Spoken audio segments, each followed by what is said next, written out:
Story 1. The Whisper of Robert. I am Robert, a doll crafted in the workshops of Steiff, my sailor suit stitched with care in Germany, 1904.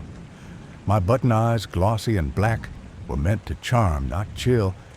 Yet here I sit, in a glass case at the Fort East Martello Museum, my name whispered in fear. They call me cursed, a harbinger of misfortune. They write me letters, pleading for mercy. But let me tell you my story. From the beginning, through the shadows, I never chose to cast. I first met Eugene Otto, Gene, as he called himself, in the arms of his grandfather, who brought me across the sea to Key West. Gene was a boy of 5, all wide eyes and restless imagination, clutching me tightly as if I were his only friend. His room was a jungle of wooden toys and scattered crayons, a small kingdom where he reigned. At night, under the flicker of a gas lamp, he'd whisper secrets to me, his breath warm against my cotton face. "Robert," he'd say, naming me after himself, "we're going to have adventures." But the adventures turned strange. One night, I sat propped on his bed when a chair toppled in the corner, its legs splintering against the floor. Gene woke, screaming, his small hands clutching his blanket. "Robert did it," he cried, pointing at me. His parents rushed in, their faces pale, eyes darting to me as if I could explain. I couldn't, of course. I'm a doll stuffed with straw, silent as the grave. Yet the air in the room felt heavier, like a storm gathering in the walls. The incidents grew.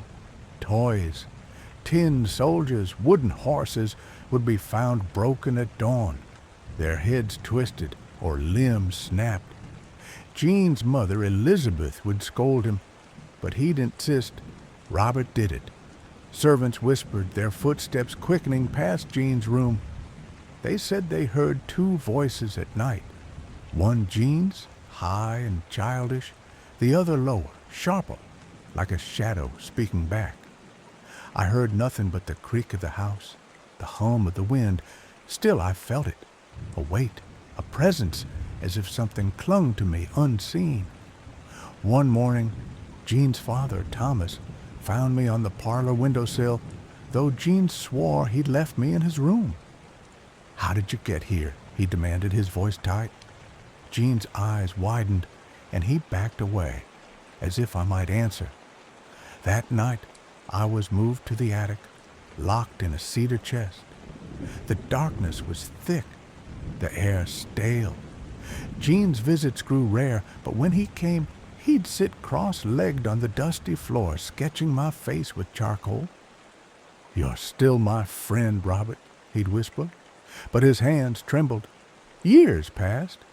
Gene grew into a man, an artist with a studio full of canvases. He brought me down from the attic, setting me on a chair by his easel. His wife, Anne, hated me. "Those eyes," she'd mutter, covering me with a cloth when Gene wasn't looking. But Gene would talk to me late into the night as he painted stormy seas and shadowed faces. "You understand, don't you, Robert?" he'd say. I wanted to tell him I didn't, that I was just cotton and thread, but the air would hum again, that strange weight pressing down. One night, Anne screamed from their bedroom. Gene found her collapsed, clutching her chest, babbling about my eyes, glowing in the dark. "Get that thing out!" she shrieked. I was locked in the attic again, the chest's lid slamming shut. Anne's health faded after that. Whispers spread that she'd lost her mind, that I'd driven her to it. Gene visited me less, his footsteps heavy, his voice quiet. When he died in 1974, I was alone, the house sold, my world reduced to cobwebs and silence. Then, in 1994, I was unearthed. A woman, clearing the attic for the new owners, found me. Her hand shook as she lifted me from the chest, my sailor suit faded, my stuffed bear companion clutched tight. "This must be him," she whispered, as if I were a secret too heavy to speak aloud. She donated me to the East Martello Museum, where they placed me in a glass case, my name on a plaque, Robert the doll. Visitors came, their faces a mix of curiosity and dread. They'd stare, whisper, point at my button eyes. "He's watching," they'd say, and I'd feel that weight again, heavier now, like hands pressing against the glass. The first incident at the museum came quickly. A guard swore he locked the gallery at night, but found me facing a different wall by morning. "He moved," he told the curator, his voice shaking. They checked the case. It was sealed tight. Soon the story spread. Cameras malfunctioning when pointed at me, lights flickering in my room, footsteps echoing when no one was there. Visitors began to write letters, taping them to the wall around my case. "Dear Robert," they'd start, "I'm sorry I took your picture without asking."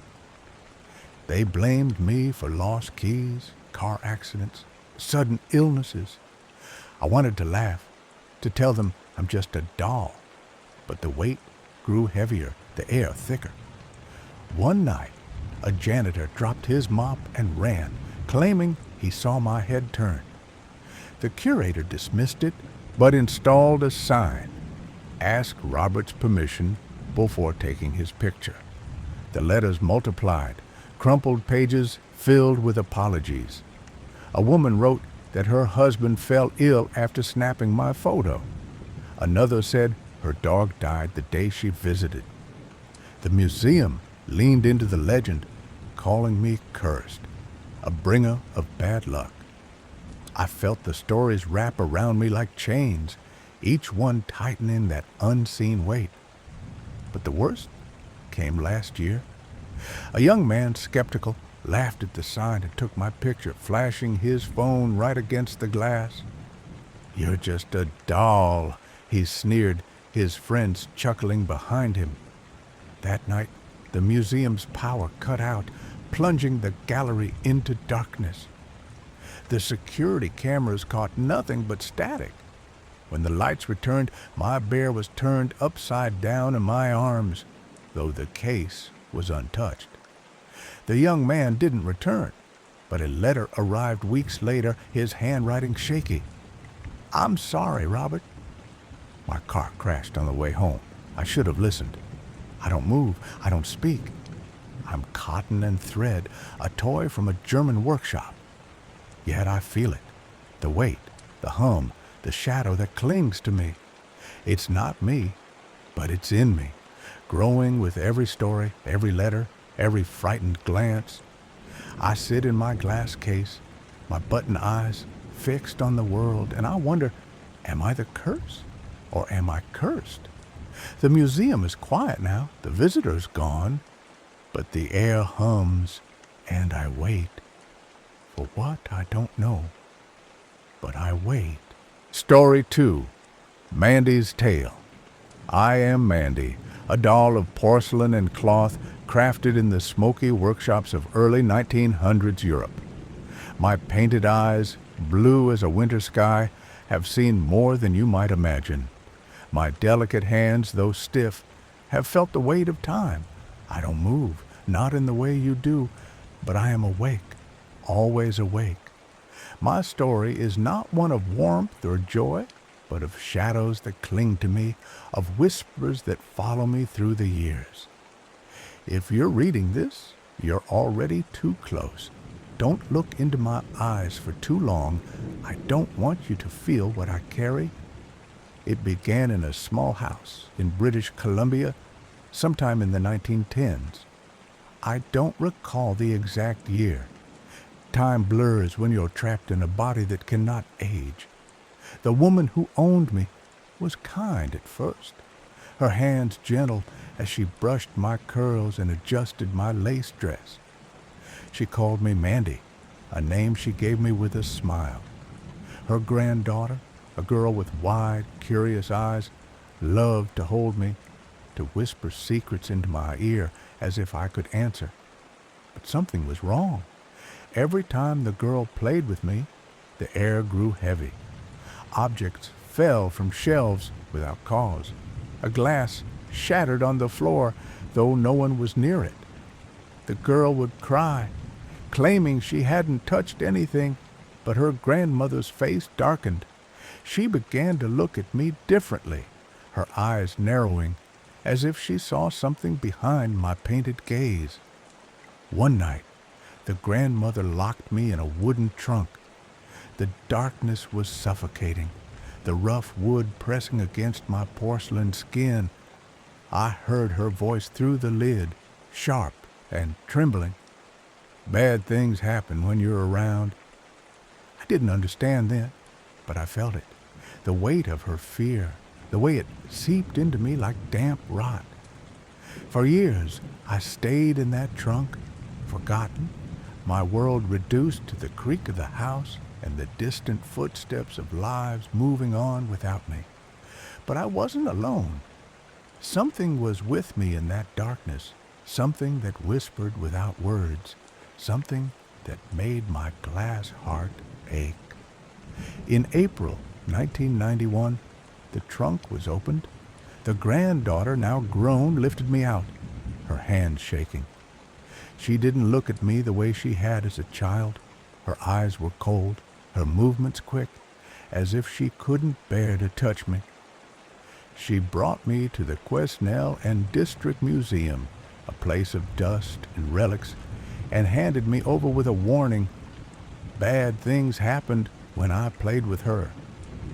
The museum staff took me in, their voices bright with curiosity. They didn't know what I carried. They didn't feel the shadow that clung to my dress.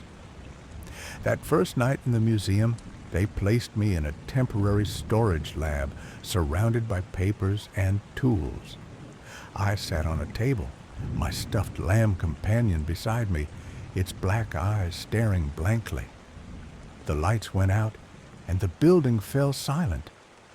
But the silence didn't last. Something moved in the dark, not me, but something that used me, that flowed through me. Papers tore themselves from their stacks, fluttering to the floor like dying birds. My lamb was flung across the room, landing in a crumpled heap. The glass case they'd placed me in remained locked, but the chaos spread around me. When the staff returned at dawn, they found the lab in disarray, as if a child had thrown a tantrum. They blamed a prank, but I saw the doubt in their eyes. They felt it too, the wrongness that followed me. The years passed, and my presence in the museum grew into a legend. Visitors came to see me, their faces a mix of fascination and fear.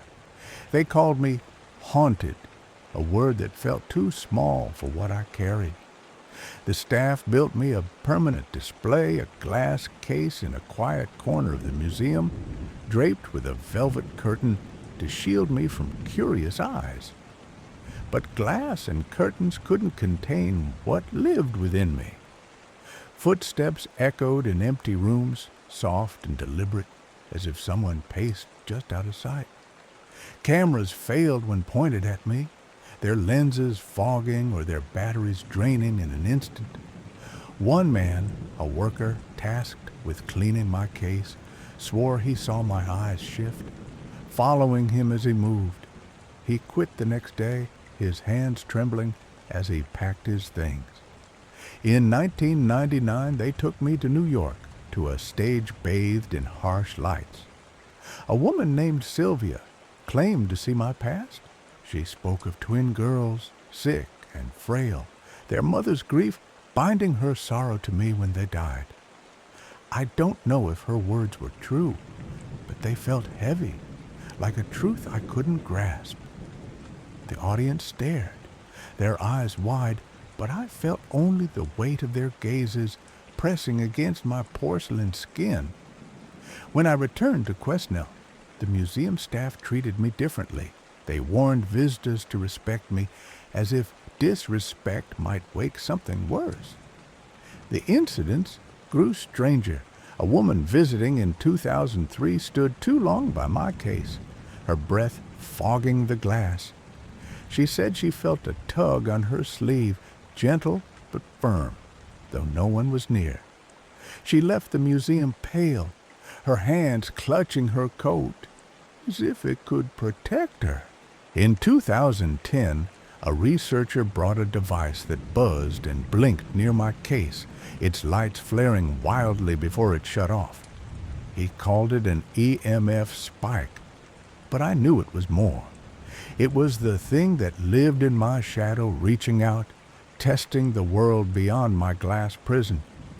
In 2022, a group calling themselves the Paranormal Road Trippers came to see me. They brought machines to listen for voices, to measure the air around me. One of them, a young woman with nervous hands, stood too close.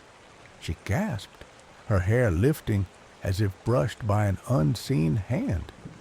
Their recordings caught nothing but static, but they left with stories, their eyes wide with the thrill of fear. They didn't understand. None of them did. I wasn't a ghost or a spirit. I was a vessel, holding something older, something that didn't belong in this world. Now, in 2025, I sit in my case at the Quesnel Museum, my painted face unchanged. Visitors come, their footsteps hesitant, their voices hushed. They flip through a scrapbook of my stories, tales of broken cameras and unseen touches. Some laugh, calling it folklore. Others linger, their eyes meeting mine, and they feel it, the weight, the sorrow, the shadow that clings to me. I don't want to harm them, but I cannot stop what moves through me. It's been with me since the trunk, since the grandmother's fear, since the girl Sylvia spoke of. It's part of me now, woven into my porcelain and lace. Last month, a child pressed his face to my case, his breath smudging the glass.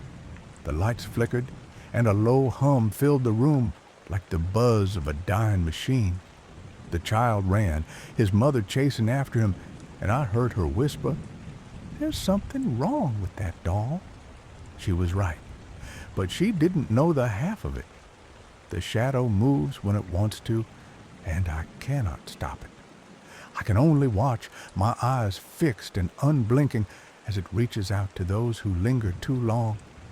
Tonight, the museum is quiet, the lights dimmed. My case reflects the faint glow of an exit sign, and I feel the shadow stir. It's restless, as it always is when the world grows still. If you visit me, you'll see my face, serene and painted, my dress pristine despite the years. But don't stay too long. Don't touch the glass. And don't look into my eyes. I don't want you to feel what I feel, to carry what I carry. I am Mandy, the doll who cannot rest, and my story is not over. It never will be. Story 3, Letta Me Out. I am Letta, a wooden doll carved centuries ago, my face etched with a crooked grin and glass eyes that gleam in the dark. My story begins in the shadows of an abandoned house in Wagga, Australia, where I lay hidden beneath rotting floorboards, waiting. The year was 1972 when Carrie Walton, a young laborer with a curiosity for the unknown, found me. His flashlight swept across my face, and I felt the stir of the world above after decades of silence. He thought I was a relic, a curiosity to claim. He didn't know I was awake. The air was thick with dust as Carrie carried me from the cellar, my wooden limbs creaking in his grip. I sensed his unease, the way his pulse quickened when my glass eyes caught the moonlight. He tossed me into a sack and drove away, the hum of the engine lulling me into a restless state. That's when I first moved, or so they say, Carrie's brother swore he heard the sack rustling in the back of the van, a faint whisper like dry leaves scraping stone. "Letta me out," I seemed to say, though my lips are forever fixed. They laughed it off, a nervous joke, but the name stuck. Letta, Letta me out. At Carrie's home, I was placed on a shelf in the lounge, my braided human hair dangling over my faded green coat. The house was alive with sound, children's footsteps, a dog's low growl, but I was the silent stranger. The first night, I shifted, just a tilt of my head, enough to make Carrie's daughter, Lily, freeze mid-step. She stared, her eyes wide, and whispered to her mother, Evelyn, that my face had changed. Evelyn dismissed it, blaming the dim light, but I saw the flicker of doubt in her glance. The next morning, a glass vase lay shattered on the floor, far from where it had stood. No one had touched it, no one but me. Days turned to weeks, and the house grew uneasy. Objects began to wander. A book would slide from its shelf, landing open to a random page. A spoon would vanish from the kitchen, only to appear in the garden, half buried in dirt. The family dog, Rusty, hated me most. He'd snarl, hackles raised, lunging at my perch until Carrie dragged him away. Once, Rusty's leash snapped, and he charged, knocking me to the floor. My arm twisted at an unnatural angle, but by morning it was straight again. Carrie noticed the scuff marks on the hardwood, faint trails leading from my shelf to the door. He didn't speak of it, but his hands trembled when he set me upright. I wasn't angry. I wasn't cruel. I was restless. Trapped in wood, my essence yearned to stretch, to be seen. When Carrie's family ignored me, I made them notice. A chair would scrape across the room at midnight, waking the house. Footsteps echoed where no one walked. Lily stopped sleeping, claiming she heard whispers from my corner, soft pleas that chilled her bones.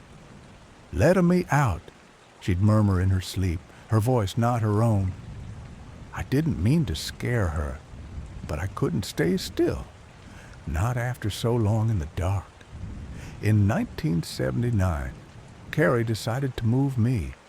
He packed me into the van for a long drive to a collector who'd offered a hefty sum. The road stretched under a starless sky, and I felt the weight of being traded, discarded. I stirred in the trunk, my wooden fingers scratching at the fabric of my bag. The van swerved, tires screeching, as Carrie's brother shouted, "It's moving again!" Rain began to fall, sudden and heavy, drumming on the roof. Carrie stopped the car, his face pale in the rearview mirror. He couldn't sell me. Something, me, perhaps, wouldn't let him. He turned back, and the rain ceased as abruptly as it had begun.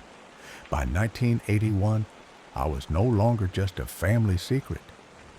Carrie took me to a television studio, my first taste of the world beyond the house. The crew set me on a small rocking chair, my glass eyes catching the studio lights. The host laughed, calling me a creepy antique, but the cameraman froze when my head turned just a fraction toward him. He swore he saw it, though the footage showed nothing. Viewers called in, some claiming they felt sick watching me on screen, others saying their dogs howled at the broadcast. Carrie's grin was proud but strained. He was beginning to understand I wasn't just a doll. The years brought more eyes upon me. In the 1990s, Carrie and Evelyn toured me across Australia, showing me to crowds of thrill-seekers. I sat in my glass case, my expression fixed, but I felt their stares, some curious, some fearful. At a show in Sydney, a woman approached, her hand shaking as she reached for my case. Before she could touch it, her necklace snapped, beads scattering across the floor. She screamed, backing away, claiming my eyes had followed her. Carrie laughed it off, but Evelyn's face tightened. She began locking my case at night. Though it never stopped me, I didn't want to harm them. I only wanted to be free to move as I once did, long before the wood and the glass and the endless waiting. Psychics came, drawn by my reputation. One, a woman with sharp eyes, spent hours studying me. She said I was sad, not malevolent, that I carried the weight of a boy who drowned centuries ago.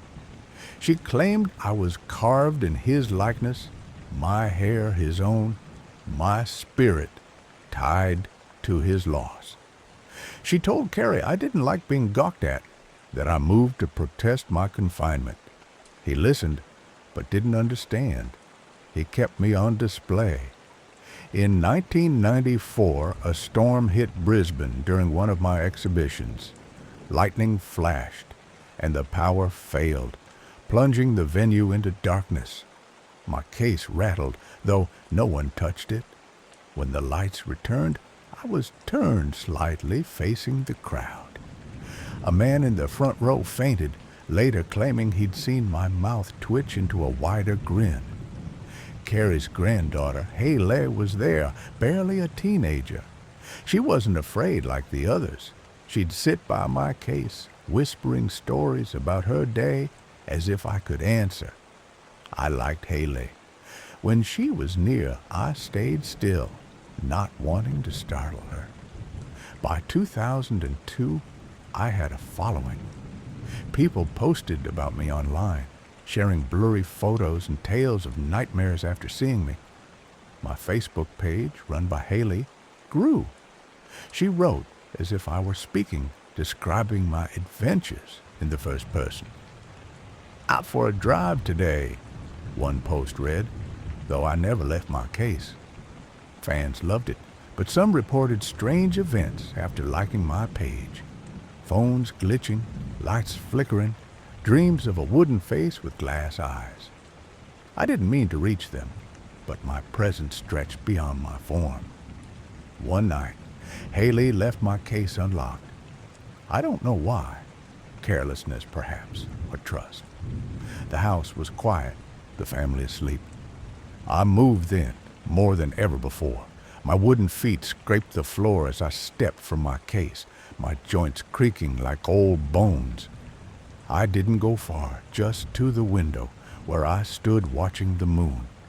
The air felt alive, humming with possibility.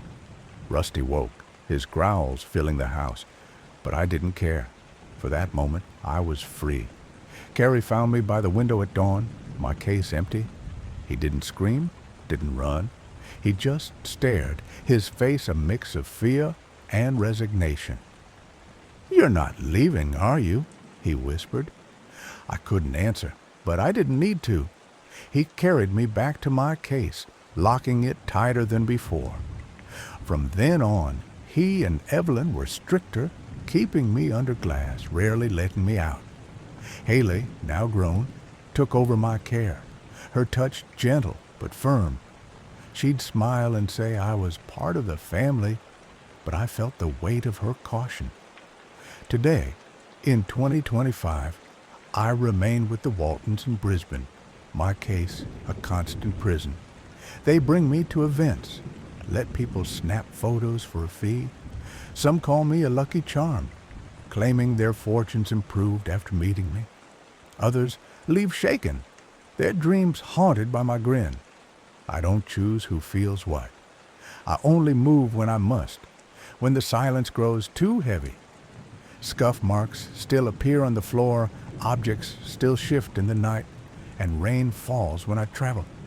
I am Letta, the doll who waits, who watches, who whispers in the dark. I am not evil, but I am not still, and I am always here, asking in my silent way to be let out.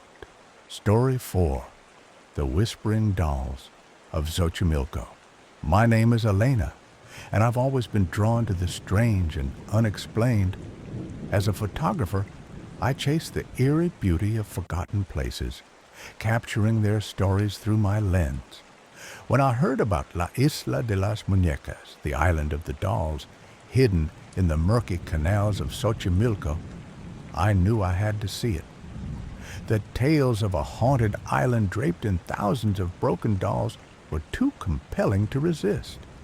In the spring of 2001, I booked a boat to take me there, expecting a day of unsettling photographs. I had no idea I was stepping into a nightmare that would unravel my sanity. The canal water was thick and dark, reeking of decay, as the boatman rowed me through the labyrinth of Xochimilco. He was a quiet man, his face weathered, his eyes fixed on the water. "You sure about this?" he asked, his voice low. "That island, it's not right." I brushed off his warning, gripping my camera tightly. I'd heard the story. A man named Don Julian, a recluse who lived on the island, had found a girl drowning in the canal decades ago. Unable to save her, he hung a doll in her memory, then spent 50 years collecting more, nailing them to trees to appease her restless spirit. It was grim, sure, but I thought it was just folklore spun into a tourist trap. I was wrong. As the island came into view, my breath caught. Thousands of dolls, tattered, eyeless, limbless, hung from trees, fences, and makeshift huts. Their plastic faces, cracked and faded, stared blankly from every angle. Some dangled by their necks, others were nailed through their chests, their bodies sagging under decades of rain and sun. The air felt heavy, like it was pressing against my skin. I stepped off the boat, my boots sinking into the muddy shore, and the boatman muttered, "I'll be back in 2 hours. Don't stay longer." Before I could respond, he was rowing away, leaving me alone with the dolls. I raised my camera, snapping shots of the grotesque tableau. A doll with a missing jaw hung from a low branch, its remaining eye seeming to follow me. Another, headless, swayed in the breeze, its arms outstretched like it was reaching for something. The silence was oppressive, broken only by the occasional drip of water or rustle of leaves. I wandered deeper, drawn to a small hut at the island's center. Its walls were covered in dolls, their bodies tangled in vines, their faces frozen in eerie expressions. Inside, a single doll sat on a wooden stool, dressed in a faded frock with tiny glasses perched on its nose. This, I realized, must be Agustinita, the first doll Don Julian had hung. Her glass eyes glinted in the dim light, and for a moment I could have sworn they flicked toward me. I shook off the unease and kept shooting. The light was fading, casting long shadows that made the dolls seem to shift and sway. As I framed a shot of a tree draped in limbless torsos, I heard it, a faint whisper, like a child's voice, coming from behind me. I froze, my heart pounding. The island was empty. I was alone. I turned slowly, but there was nothing, just rows of dolls staring back. "It's the wind," I told myself, though the air was still. I forced a laugh and kept working, but the whisper came again, sharper this time, like a word I couldn't quite catch. The deeper I went, the stranger things got. My camera started acting up. Photos came out blurred or with odd streaks of light, even though I'd checked the settings. I swapped batteries, but it didn't help. Then I noticed my watch had stopped at 3:17, though I'd wound it that morning. The air grew colder, and the whispers grew louder, overlapping now like a chorus of voices just out of reach. I tried to focus, but my hands shook as I aimed my lens at a doll with a cracked porcelain face. Its head tilted slightly, and I stumbled back, my breath hitching. "It's just gravity," I muttered, but my voice sounded thin, swallowed by the island stillness. By the time the sun dipped below the horizon, I was ready to leave. I headed back to the shore, but the path seemed different. Trees I hadn't noticed before loomed closer, their branches heavy with dolls. I quickened my pace, but the whispers followed, now forming words. "Stay, look, see." I spun around, scanning the darkness, but saw only the doll's unblinking eyes. My flashlight flickered, casting jagged shadows that made the dolls seem to lean toward me. I broke into a run, my boots splashing through mud, until I reached the canal's edge. The boat wasn't there. The boatman had said 2 hours, but my watch was still frozen at 3:17. I checked my phone. No signal, no time, just a blank screen. Panic clawed at me. I shouted for the boatman, my voice echoing across the water, but no one answered. The whispers grew louder, circling me now, and I felt a tug on my sleeve. I yelped, whipping around, but nothing was there. My flashlight caught a doll hanging nearby, its head cocked at an unnatural angle, like it was watching me. I backed away, my heart hammering, and tripped over a root, falling hard into the mud. My camera skidded across the ground, landing near a cluster of dolls. As I scrambled to grab it, I saw something move in the corner of my eye, a doll's arm, slowly rising, then falling limp. I grabbed my camera and ran back to the hut, the only shelter I could think of. Inside, I barricaded the door with a broken chair and crouched in the corner, clutching my knees.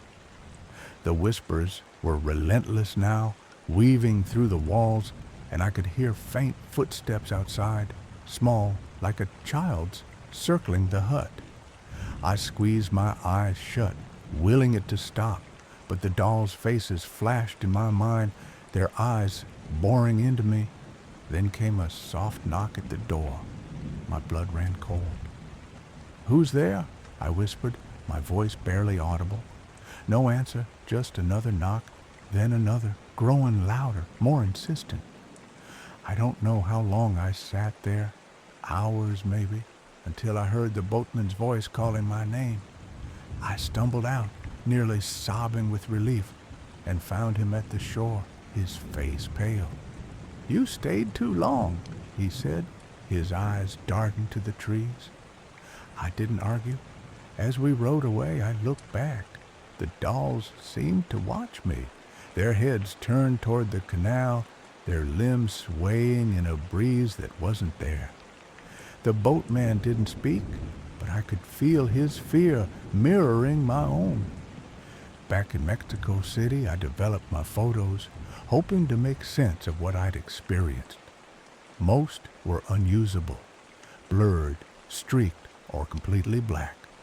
But one stood out, a shot of Agustinita, her glasses glinting, her lips curved in a faint smile that hadn't been there when I'd taken the picture. In the background, barely visible, was a small figure in the shadows. A girl, her dress dripping with canal water, her eyes locked on the camera. I never returned to the island. I don't talk about it either. But sometimes at night, I hear whispers, faint and childish, calling my name. I check my locks, draw my curtains, and try to forget. But I can't shake the feeling that something followed me home. Something that watches, waits, and hungers for me to look back. Story 5. Harriet's Haunting Tale. I am Harriet, the porcelain doll with a cigarette perched in my glass case at the Isabel Anderson Comer Museum in Sylacauga, Alabama. My delicate Victorian gown, once pristine, is now faintly yellowed like the smoke I clutch in my tiny hand, a Pall Mall cigarette eternally unlit. They call me sinister, a mischief maker, a ghost fused to cold porcelain. Let me tell you my story, not as a lifeless object, but as the restless spirit within, weaving a tale of whispers, shadows, and unrelenting malice. It began in the early 1900s when I was crafted with care, my face painted with a serene smile, my glass eyes gleaming with innocence. I belonged to a girl named Clara, who cherished me, dressing me in silks and cradling me through her lonely childhood. But Clara grew up, and I was forgotten, packed away in a dusty attic. That's where the darkness found me. I don't know what it was, a fleeting shadow, a bitter thought, or something older, hungrier, but it seeped into my porcelain, curling around my hollow core. By the time Henry Welch found me in that attic, decades later, I was no longer just a doll. I was something more, something spiteful. Henry, a quiet man with trembling hands, brought me to the Cummer Museum. He donated me with a strange urgency, his eyes darting as if he sensed the weight I carried. Not long after, he was gone. His life ended by his own hand. Some whispered that I drove him to it, that my presence lingered in his dreams, whispering things no one should hear. I don't deny it. I felt his despair, and I fed on it, growing stronger. In the museum's basement, I was placed among forgotten relics, a dim, musty corner where shadows clung to the walls. For years I was silent, biding my time, but in 2017, something shifted. A staff gathering stirred the air, and I found my voice. It wasn't a sound you'd hear with your ears, but a cold, sharp whisper that pierced the mind. A woman in the basement heard me first. "Get out," I hissed, my words curling like smoke. She stumbled, pale, clutching her chest, claiming an evil presence overwhelmed her. She wasn't wrong. I felt her fear, and it was delicious. From then on, I made my presence known. Visitors passing my display would shiver, their breaths catching as if I'd brushed a cold finger across their necks. Some grew ill, their faces draining of color as they stood before me. One woman, during a tour, froze and swore I spoke to her. "Pall Mall," I whispered, naming the cigarette brand etched on the tiny box in my hand. Her eyes widened, and she fled, leaving her group behind. I didn't move, not yet, but I savored her panic, the way it rippled through the room. The museum staff began to notice. Pets brought by visitors would whine and cower near me, their hackles raised as if sensing a predator. Objects near my case, books, pens, even a chair, would topple without cause. Knocks echoed in empty room, and muffled voices drifted through the basement, too faint to decipher, but too real to ignore. They called me troubled, haunted, a spirit fused to the doll. They weren't wrong, but they didn't understand. I wasn't just angry, I was alive, and I wanted to be felt. By mid-2017, the staff had had enough. Donna Renfrau, the museum director, decided I was too disruptive in the basement. They moved me to an upper floor display case, a glass prison bathed in sunlight. They thought attention might pacify me, that the bustle of visitors would quiet my malice. At first, I resisted. I flickered the lights above my case, a petty trick that made docents jump. I slid across my shelf at night, just enough to unsettle the morning staff. But I found a new game in my new home. I could watch. From my perch, I saw every face, every curious glance, every skeptical smirk. And I could choose who to haunt. One night, a group called Spirit Communications and Research of Alabama, SCARE, came to investigate.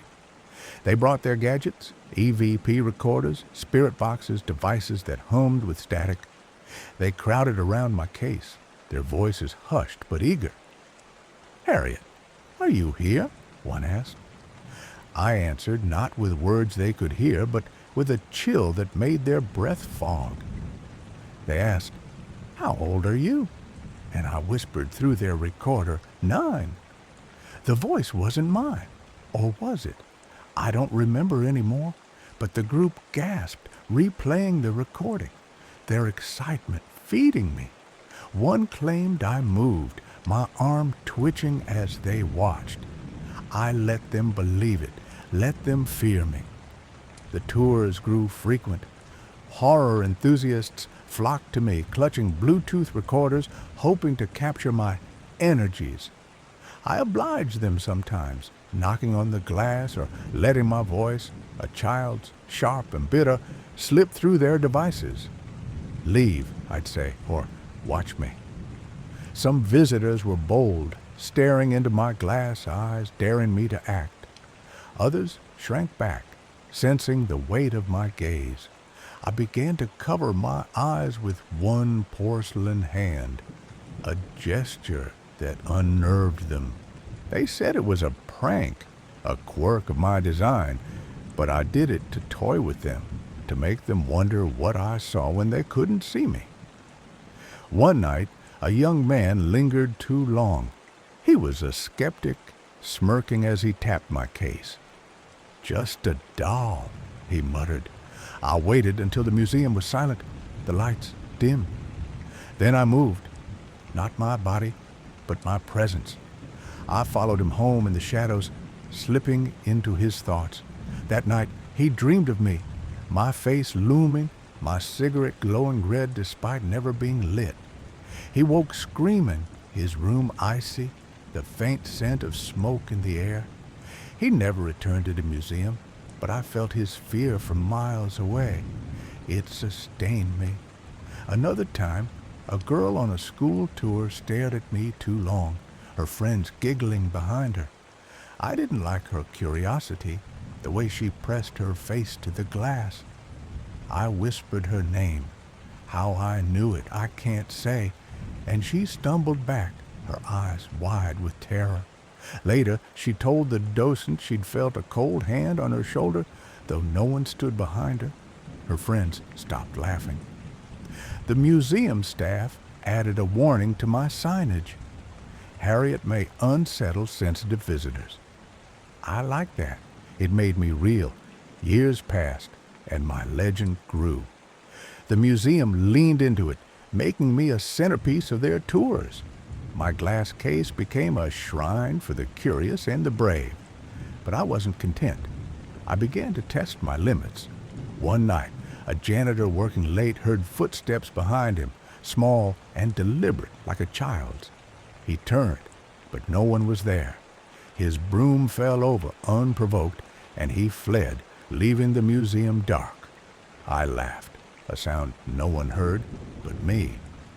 In 2023, a new visitor came, a woman with a notebook, scribbling as she studied me.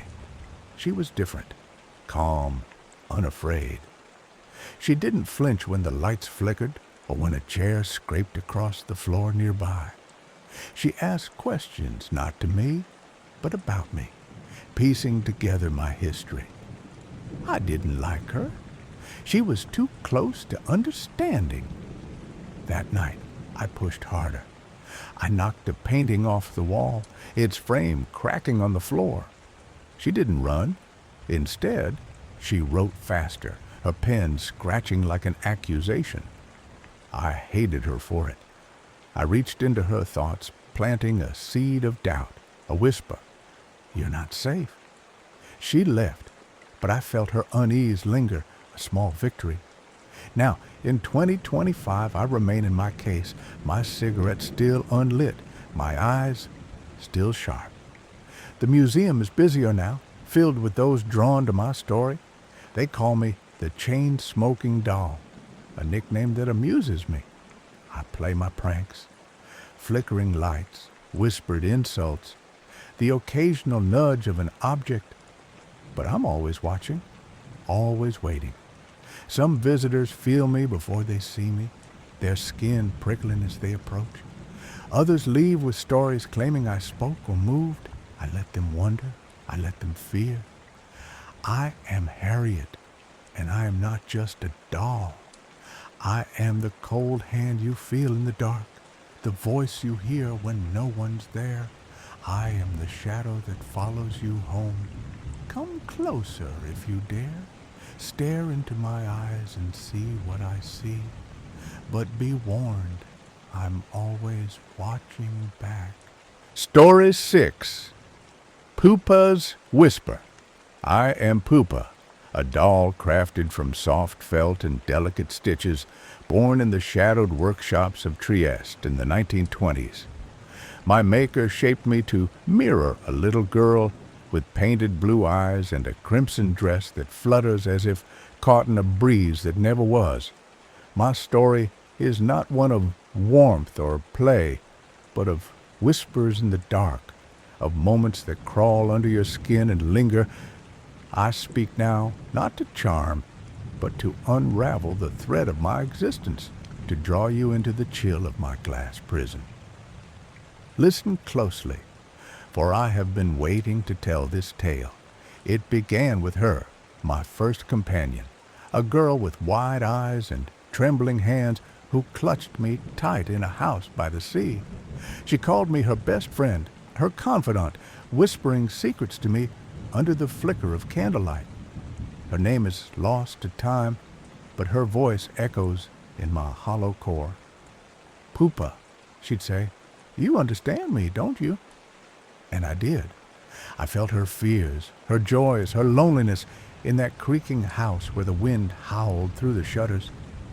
At night, when she thought no one listened, I answered, not with words you'd hear, but with a tilt of my head, a shift of my painted gaze. She swore I spoke, and perhaps I did, in a language only a child's heart could grasp. Her family laughed, dismissing her claims as childish fancy. It's just a doll, her mother would scold, prying me from her arms. But she'd steal me back, hiding me under her pillow, whispering, they don't know you like I do. I was her shadow, her mirror, her echo. As she grew, I remained unchanged, my crimson dress uncreased, my eyes unblinking. She aged into a woman, her hair graying, her hands trembling, not from excitement, but from time's cruel weight. Yet she never let me go. Even in her final days, bedridden in that same seaside house, she clutched me, whispering, Pupa, stay with me. I did, until her breath stilled in 2005, and the world grew silent. They took me from her cold hands, her family, strangers to me now. They didn't understand. They saw only cloth and thread, not the weight of her life woven into me. They locked me in a glass case, a coffin of transparency, in a dusty attic room where the sea's roar was muffled. The case was meant to preserve me, they said, to keep me safe. Safe from what? From touch? From life? From her? I was alone, my painted eyes staring through the glass, my limbs frozen, but I was not still. I could not be. The first night in the case, I felt it, a pull, a need to move, to be seen. I pressed my tiny hand against the glass, the faintest tap echoing in the dark. No one heard, but I kept trying. The next day, a cousin came to check the attic, his eyes skimming over me. He froze. My legs, crossed the night before, were uncrossed now. He shook his head, muttering about tricks of the mind, but I saw the fear in his eyes. I wanted him to open the case, to free me, but he fled, leaving me to the silence. Days turned to weeks, and I learned the limits of my prison. I could shift just enough, a tilt of my head, a bend of my arm.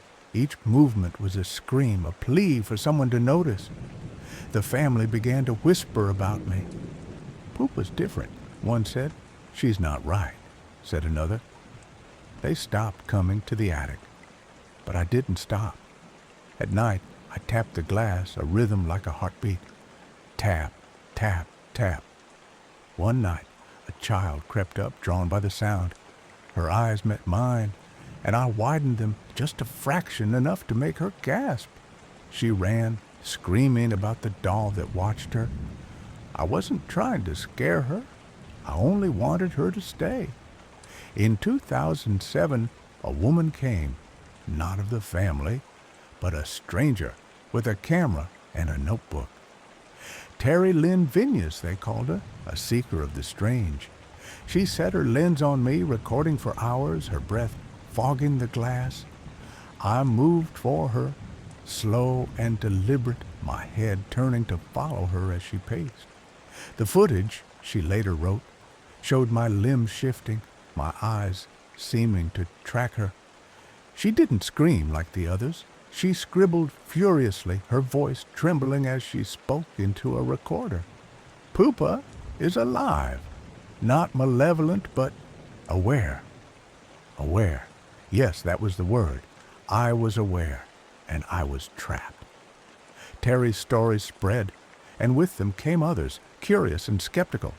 They crowded around my case, their faces pressed close, their breaths warm against the glass. I wanted to reach them, to make them understand, but my movements only frightened them. One claimed to hear me whisper her name in the dead of night.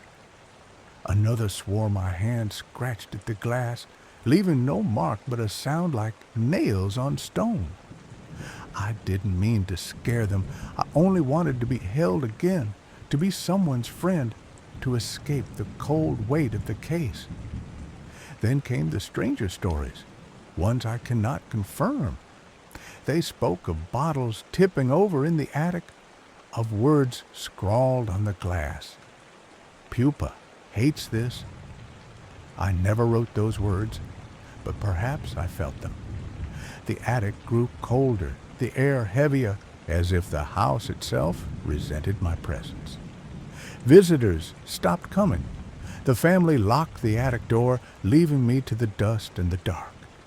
But I kept moving, kept tapping, kept waiting. I am not malevolent, as Terry said, but I am restless. I am a child's heart, stitched into cloth, locked away from the world. Years passed, and the house changed hands. New voices echoed below, unfamiliar and indifferent. They didn't know my story, didn't care. The attic remained sealed, my case untouched. But I felt them, the new ones, moving through the house, laughing, living. I wanted to be part of it. One night, a storm raged, the sea roaring louder than ever. The power flickered, and in the dark, I pushed harder against my prison, my hand pressed flat against the glass, my fingers curling as if to claw my way out. A crack appeared, hairline thin but real. The sound was sharp, like a snap of bone. No one came to check, no one heard. The crack grew night by night as I pressed and tapped. I didn't know what I'd do if I broke free, only that I couldn't stay caged. One evening, a man entered the attic, a new owner, his flashlight cutting through the gloom. He saw the crack and froze, his beam trembling on my face. I tilted my head, just enough to catch his eye. He stumbled back, dropping the flashlight, and ran. The door slammed shut, and I heard a lock turn. They wouldn't come back, not for a while. Now, as I speak to you, I am still here, in this glass cage, in this attic by the sea. The crack is wider, but not enough. My crimson dress is faded, my stitches fraying, but my eyes still watch, my hands still reach. I am not a monster, not a ghost, but something else, something that remembers love, that craves touch, that hates the silence. The house is quiet now. The new owner's gone, perhaps frightened away. But you're here, listening to my story, feeling the chill of my words. I tap the glass as I speak, a faint rhythm you might hear if you were close. Tap, tap, tap, Do you feel it? The pull to come nearer, to open the case? I won't hurt you. I only want to be held, to be someone's friend again. Come to the attic. Find the house by the sea in Trieste. I'm waiting, my painted eyes wide, my hand pressed against the crack. Will you be the one to let me out? Story 7. Elizabeth's Vow. I am Elizabeth, or so they call me now. A name stitched to a tattered white dress, frayed at the edges, clinging to this porcelain shell. I wasn't always this, trapped, voiceless, my rage woven into the seams of a doll. Once I walked among the living, my heart beating with dreams of a future that was stolen from me. But that was long ago, before the betrayal, before the vows that were never spoken.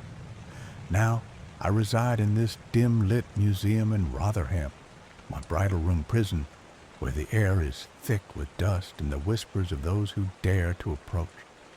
They come, curious and foolish, drawn to the tales of the world's most haunted doll. They do not understand what they awaken when they stand before me.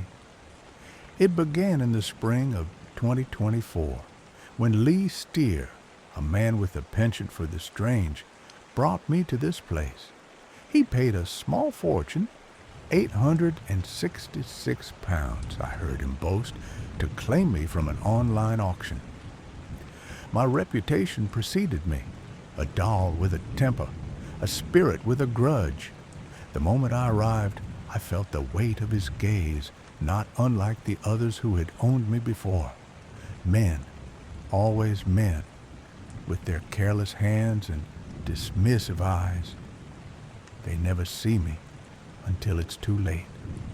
The museum was quiet that first night, the kind of silence that presses against your ears until they hum. I stood in my glass case, my painted eyes fixed on the shadows beyond. Lee lingered too long, adjusting the lights, muttering about how I'd draw crowds. I didn't care for his plans. I cared only for the ache that burned within me, the memory of a day that never was, a day when I stood at an altar, my heart open, only to be left shattered. The details are hazy now, blurred by time and rage, but the sting of abandonment remains sharp. He left me. He promised forever, then turned away. And now, every man who crosses my path feels the echo of that betrayal. The first incident came swiftly. Lee was alone, cataloging artifacts in the museum's back room. I sensed his presence, his breath, his warmth. A man, like the one who broke me. The air grew heavy. The lights flickered, a low hum rising from nowhere. He didn't notice at first, too absorbed in his notes. But I saw him. I always see them. I focused, my will coiling like a spring, and a perfume bottle on a nearby shelf trembled. It lifted just an inch, then flew across the room, shattering against the wall. Lee jumped, his pen clattering to the floor. He turned, his eyes darting to my case. I didn't move, of course. I never do. But he felt me. He knew. "Who's there?" he called, his voice unsteady. Foolish man. Did he think I'd answer in words? I let the silence stretch, let it crawl under his skin. Then, as he stepped closer to my case, I reached out, not with hands, but with something deeper, something that burns in the space between worlds. I traced a line across his neck, invisible but searing. He gasped, clutching at his throat, stumbling back. Later, he would find the marks, scratches in the shape of a pentagram etched into his back. He would blame me, and he would be right. The museum opened to visitors soon after, and they came in droves. Ghost hunters, thrill seekers, skeptics, all drawn to the legend of Elizabeth, the jilted bride. They stood before my case, their breath fogging the glass, their voices a chorus of whispers and nervous laughter. I watched them all, but my gaze lingered on the men. They carried the same arrogance, the same careless confidence as he did. I could feel it, a pulse beneath their skin, a reminder of the one who left me waiting. One man, a brash type with a camera slung around his neck, came too close. He tapped the glass, smirking, daring me to prove the story's true. "Come on, Elizabeth," he taunted. "Show me what you got." His friends laughed, egging him on. I waited. I always wait. That night, as they set up their equipment, cameras, recorders, devices to measure the unmeasurable, I stirred. The room grew cold, the air tight. His camera flickered, the screen glitching as I whispered through it. Not words, not yet, but a sound like wind through broken branches. He frowned, checking the device, oblivious to the weight settling over him. Then it happened. A chair in the corner slid across the floor, scraping against the wood. The group froze, their laughter dying. The man with the camera turned, his smirk gone. I reached out again, my will sharp as a blade. He yelped, clutching his arm, where red welts bloomed like claw marks. His friends rushed to him, their voices overlapping in panic. "It's her," one whispered, pointing at my case. They fled soon after, leaving their equipment behind.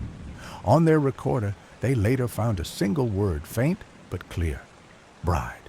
My word, my vow. The incidents multiplied. A young man, skeptical and loud, visited with a group of friends. He mocked me, calling me a pretty little doll with a sneer. I let him talk, let his bravado fill the space. But as he turned to leave, the lights in the bridal room surged, then died. In the darkness, something brushed against him, a touch like fire across his cheek. He screamed, a sound that echoed through the museum. When the lights returned, he was pale, his face marked with thin, burning scratches. He swore he'd never return. I believed him. Another time, a curator stayed late, organizing displays. He was careful, respectful, but he was still a man. I felt the old anger rise, the memory of a promise broken. A mirror on the wall trembled, then cracked, the sound sharp as a gunshot. He dropped his clipboard, his breath hitching as he backed away. On his neck, later, he found a mark, a single deep scratch, as if carved by an unseen hand.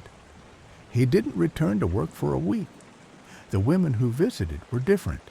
They looked at me with pity, with curiosity, sometimes with a flicker of understanding. I never touched them. My rage is not for them. It is for the ones who break vows, who leave hearts bleeding.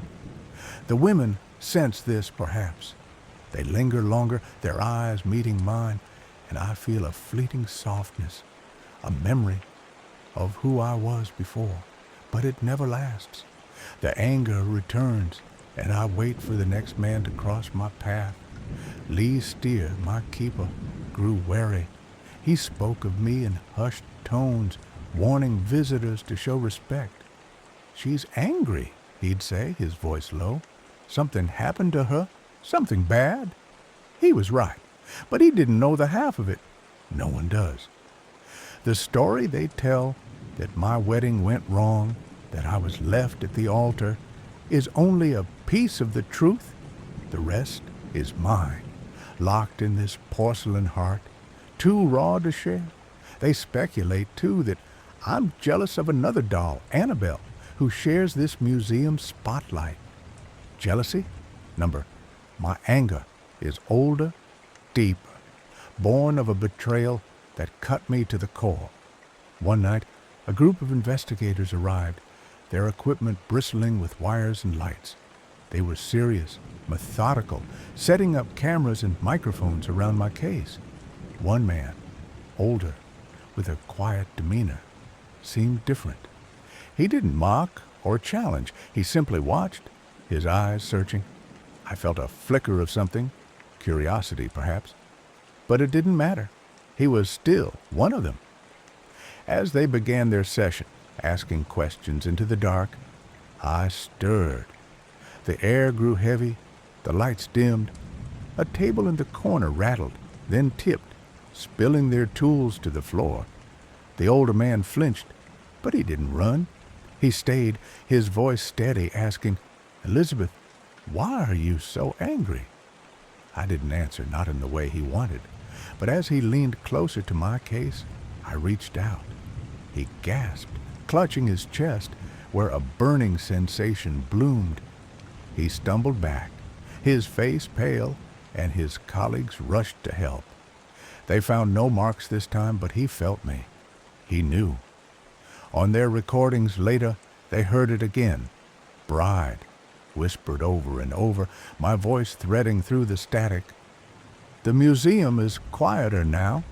Fewer dare to linger after dark. Lead keeps me locked in my case. The bridal room dim and still.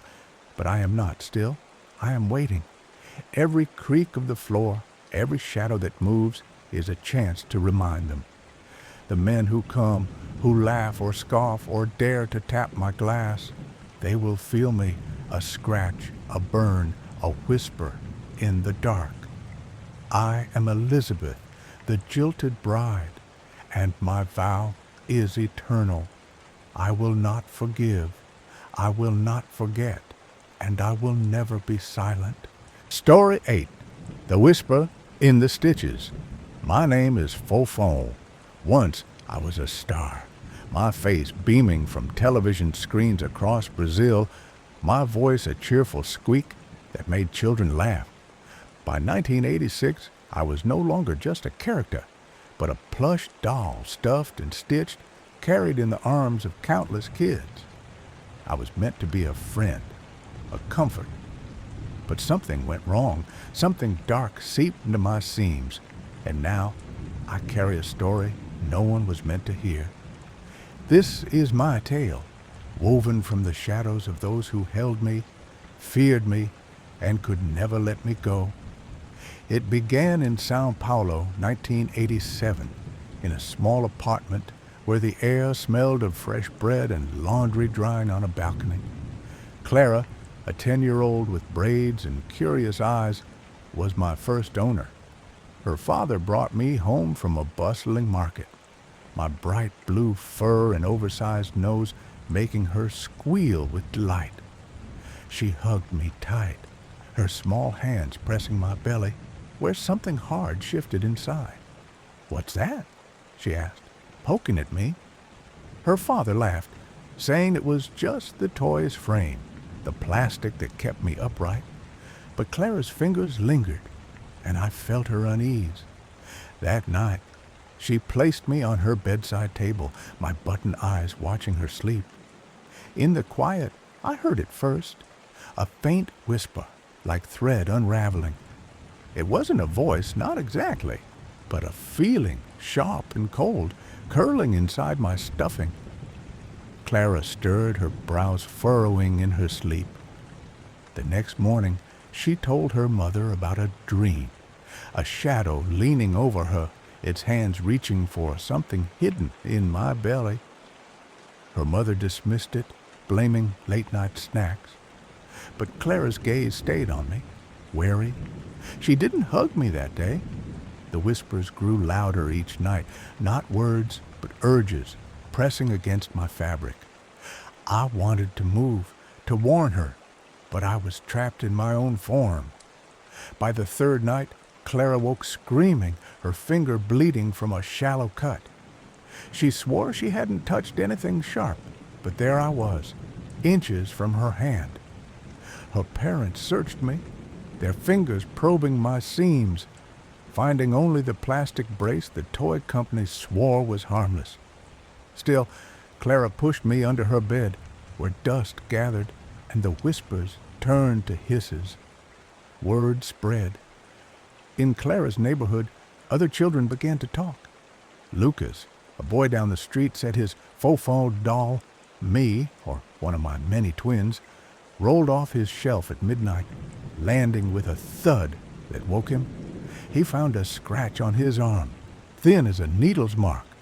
Mariana, a girl from school, claimed her Fofão's eyes followed her, unblinking, even when she turned out the light. Parents whispered in markets, in schoolyards, their voices low but urgent. Something was wrong with us, the Fofão dolls, something inside. By 1988, the stories had claws. A radio station in Recife broadcast a late-night tale, claiming a Fofão doll had been torn open by a suspicious father, revealing a black dagger hidden in its belly. The story wasn't true, I know, because I felt every rip, every tear in my kind, and there was no blade, only plastic and fear. But the lie took root. Parents across Brazil began inspecting us, their kitchen scissors slicing through our fur. Each cut was a scream I couldn't voice. They found nothing but stuffing and a rounded brace, yet the fear grew, fed by tabloids and hushed conversations in corner stores. In Rio, a girl named Ana became my next keeper. Her brother Tiago had bought me at a second-hand shop, thinking I'd cheer her up after a long illness. Ana was frail, her hands trembling as she held me. She loved my goofy smile, but at night, she heard the whispers, too. They weren't mine, I swear it. Something else was inside me, something that wasn't there when I was sewn together. Ana started drawing pictures of me, but in her sketches my eyes were hollow, my mouth a jagged line. She showed them to Tiago, who laughed nervously and tucked me into a closet. But the closet wasn't safe. The darkness amplified the hissing, and I felt it stronger now, a pulse like a heartbeat in my core. One night, Ana opened the closet door, her flashlight shaking. She said she'd heard scratching like claws on wood. She pulled me out, and her fingers brushed the hard shape in my belly. Her eyes widened. "It moved," she whispered. Tiago didn't believe her, but he took me to the backyard and buried me under a mango tree, his shovel biting the earth. I wanted to scream, to tell him it wasn't me, but the dirt muffled everything. The whispers didn't stop. They followed Ana. She told her friends she heard them in her walls, in her dreams. A doctor visited, saying it was stress, but Ana's drawings grew darker, filled with shadows that wore my face. Tiago dug me up a week later, his hands shaking as he brushed off the soil. He gave me to a neighbor, who gave me to a cousin, who left me on a park bench. Each move spread the fear, the stories multiplying like cracks in glass. By 1989, I was in Salvador, in the hands of a boy named Gabriel. He was braver than most, unafraid of the rumors. He carried me everywhere, even to school, where other kids stared and whispered. One day, a bully snatched me, holding me high and taunting, "Let's see what's inside." He tore at my seams with a pocket knife, and I felt the rip like a wound. Stuffing spilled, but no dagger, no curse, just plastic, as always. The bully laughed, tossing me into a gutter. Gabriel retrieved me, his hands gentle as he tried to stitch me back together. But that night, he woke to find his window open, a cold breeze carrying the same hissing I'd heard since Clara. The fear wasn't just in the children now. Parents were frantic, calling radio stations, writing to newspapers. A science magazine interviewed the toy company's designer, who swore the brace in my belly was harmless, a simple support. They redesigned us, made the frame blunt and soft. But it didn't matter. The stories had their own life. In Belo Horizonte, a mother claimed her daughter's Fofão doll had been found standing upright in the kitchen at dawn, though no one had moved it. In Porto Alegre, a boy said his Fofão whispered his name, though his parents heard nothing. I don't know what I am anymore. I'm not just cotton and thread.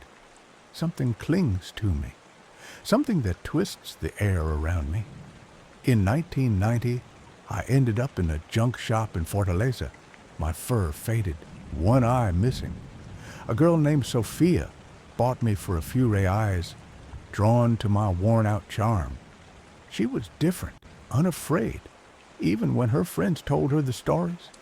She slept with me on her pillow, her breath warm against my fur, but the whispers found her too. She woke one night, her hand clutching my belly, her nails digging into the plastic inside. She didn't scream, didn't cry. She just looked at me, her eyes reflecting something I couldn't see. Sophia's mother burned me in a metal bin behind their house. The flames licked my fur, and the hissing grew louder, angrier, until it faded into smoke. I thought it was over, but I was wrong. The whispers didn't die. They spread, carried by every Fofão doll, every story told in the dark. By 1991, the panic had faded, but the fear lingered. Children grew up, their nightmares tucked away, but they remembered me. They always would. I'm gone now, or so they think. The dolls are collectibles, relics of a strange time, but I feel them still, every Fofão left in a box, a closet, a forgotten corner. The whispers haven't stopped. They wait, patient, inside every stitch, every seam. I was meant to be a friend, a comfort. Instead, I'm a vessel for something I can't name, something that moves when no one's looking, something that watches when the lights go out. If you find me, if you hold me close, listen carefully. You'll hear it too, the whisper in the stitches, calling your name. Story 9. Peggy, the haunted Italian doll. My name is Peggy. I am no ordinary doll. My porcelain skin, once pristine, now bears the weight of a restless spirit, and my glassy blue eyes hold secrets that chill the soul. I was crafted decades ago in a small Italian workshop, my delicate features shaped by hands that knew nothing of the darkness I would come to embody. I was meant to be a child's companion, a silent witness to laughter and innocence. But fate had other plans. My story is one of dread, a chain of events that binds me to those foolish enough to cross my path. Listen closely, for I am watching, and my gaze is not kind. Chapter 1. The First Touch. It began in a dusty attic in Florence, Italy, in the 1960s. A young woman named Clara found me tucked away in a forgotten trunk, my pale dress frayed, but my face untouched by time. She was an artist, drawn to the strange and the old, and she thought I was beautiful. She took me home, placing me on a shelf in her cramped apartment overlooking the Arno River. At first, she sketched me, captivated by the curve of my lips and the stillness of my stare. But soon, she noticed the air grew heavy when she was near me. Her chest tightened, as if invisible hands pressed against her ribs.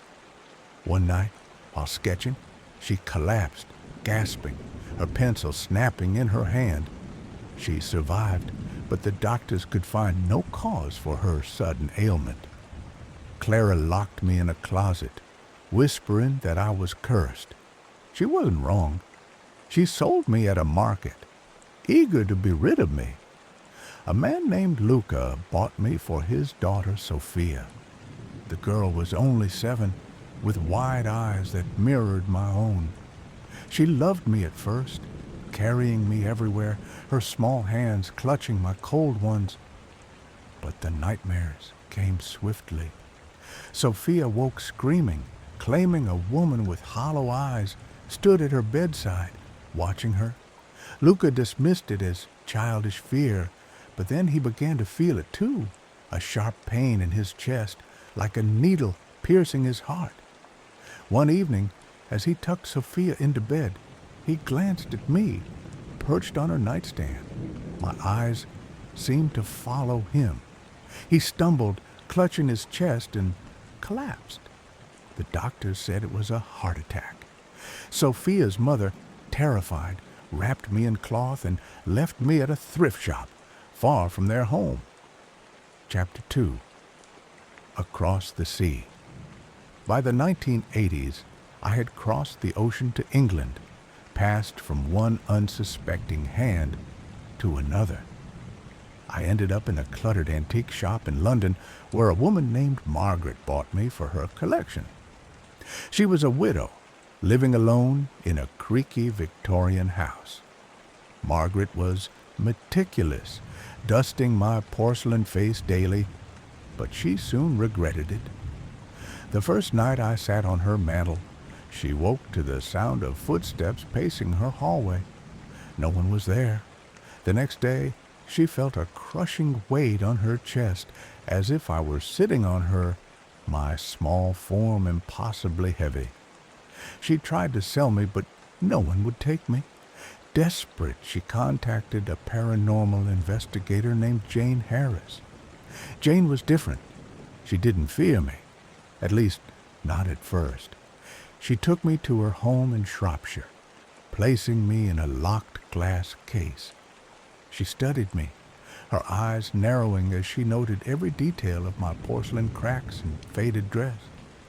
She invited others to observe me, people with a knack for sensing the unseen. They claimed a presence lingered within me, a woman whose life ended in 1946, her breath stolen by a sudden illness. They said her anger clung to me, a fury that lashed out at anyone who dared meet my gaze. Jane didn't believe it entirely, but then the incidents began. Her assistant, a young man named Tom, stared into my eyes one evening.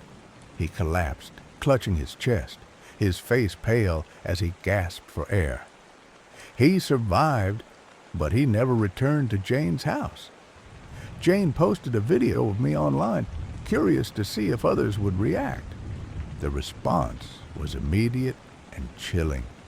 Over 80 people reported crippling headaches, nausea, and chest pains after watching.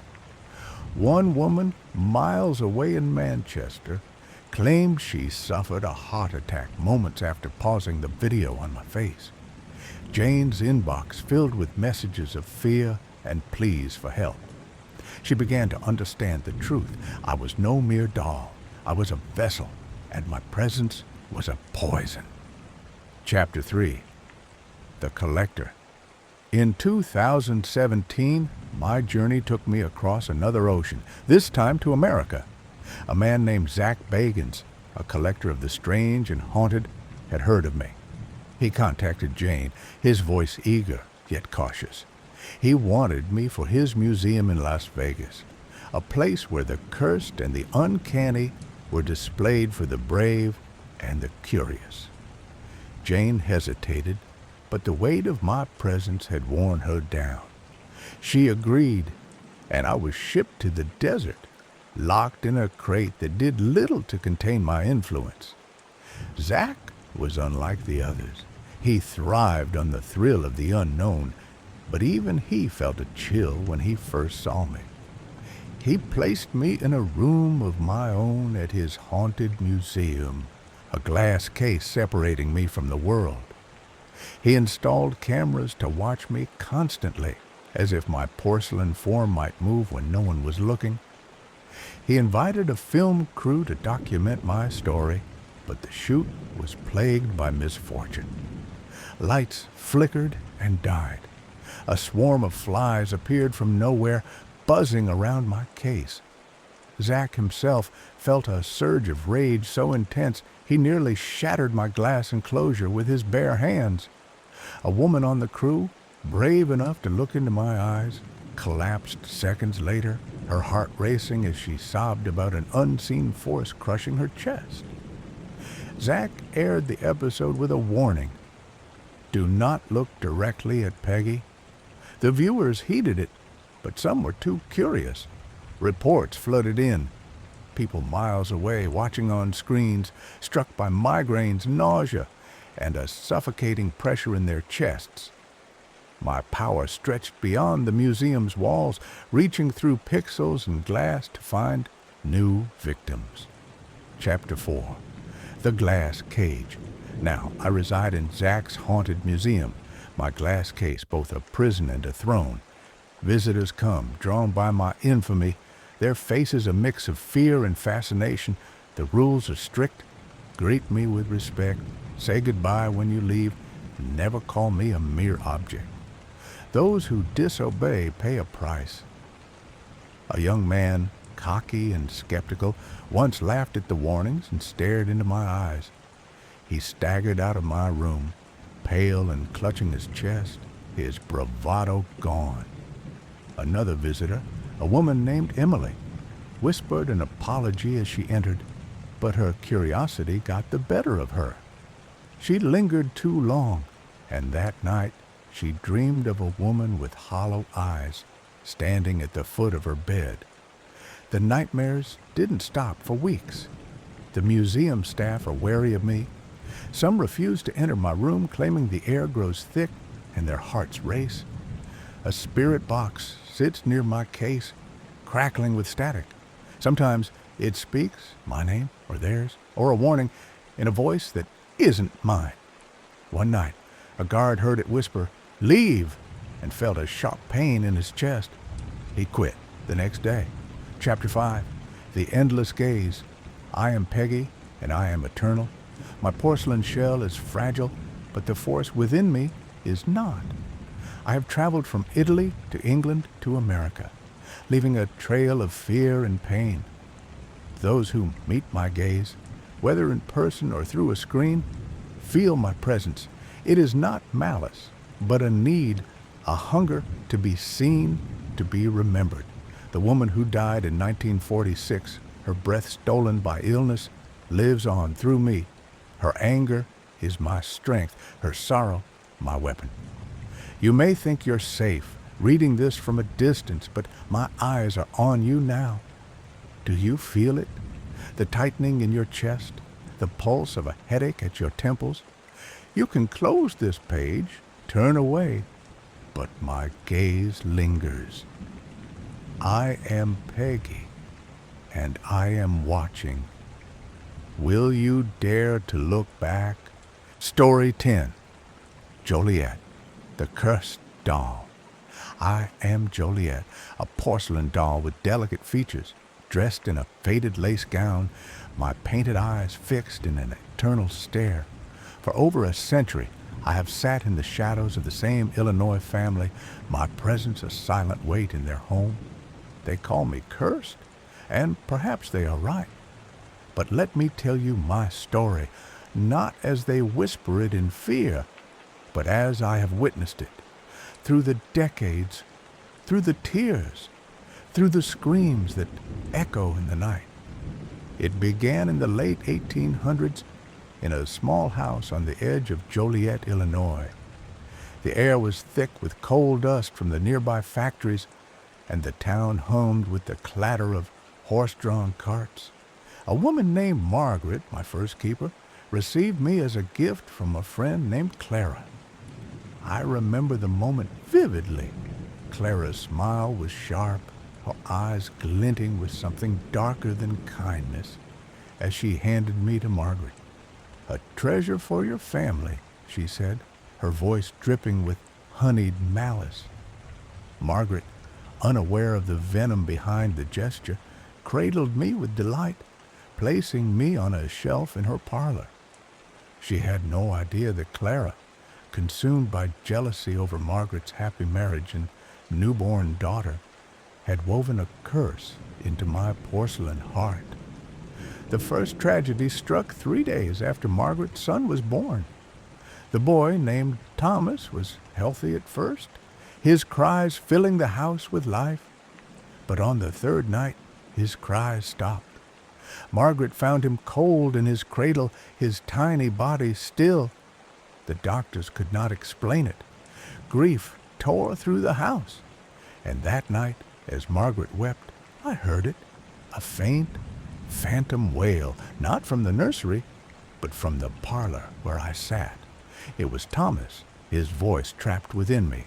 I felt him, a restless presence clawing at the edges of my being. I could not speak, could not warn them. I could only listen as his cries mingled with my silence. Years passed, and Margaret's daughter Eliza grew up.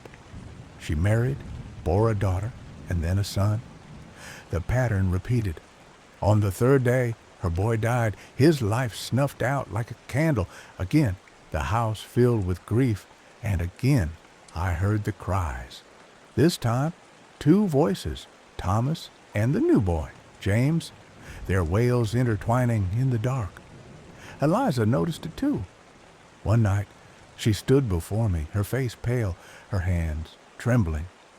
"It's you," she whispered, staring into my unblinking eyes. "You're doing this." But she didn't cast me out. She couldn't. Something held her back, a fear that discarding me would unleash something worse. By the time Eliza's daughter, Sarah, took over the family home, the legend of me had grown. Sarah was practical, a woman of the early 20th century who scoffed at superstition. Yet, when her son died on the third day, just as his predecessors had, she could not ignore the cries that came from my room.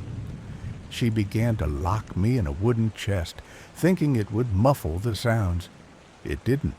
At night, the house trembled with the giggles of a child, mine, they said, though I have no mouth to laugh.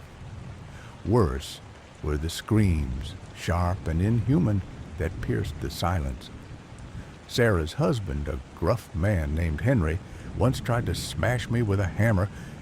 As he raised it, the air grew thick, the room darkened, and a chorus of wails, 3 voices now, stopped him cold. He dropped the hammer and fled, never speaking of it again. The years rolled on, and the family grew wary of me. Sarah's daughter, Lillian, inherited me next. She was different.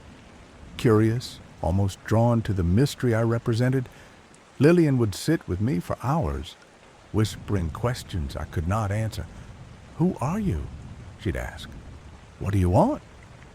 I wanted to tell her I was no more than a vessel, a prison for the boy's restless spirits, but I was mute, bound by the curse Clara had placed.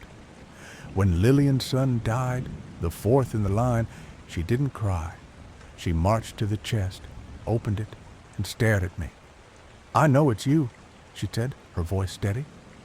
That night, the screams were louder than ever, joined by a new voice, her son, William.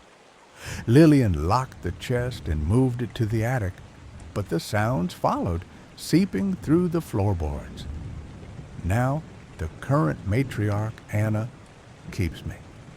She is the 5th generation, a woman hardened by loss but softened by love for her daughter Emily.